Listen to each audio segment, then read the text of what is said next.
Ako po si JC Greg P. Canlas. Bakit ba hikayatin natin ang mga bata na babasahin ang mga akda ng panahon ng mga mananakop para malaman nila kung paano tayo sinakop, kung paano naghirap yung mga tao dati ng panahon ng gyera. Ang mga bata ngayon hindi nila alam paano naharap ng mga Pilipino ang panahon ng mga mananakop dahil puro gadget at laro.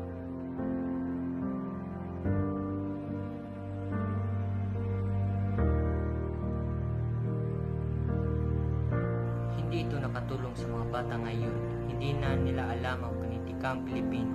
At para malaman ng mga kabataan ngayon na ang mga Pilipino ipinaglaban nila ang ating kalayaan, iparinig sa kanila ang kagitingan ng mga bayani natin para sa ating kalayaan.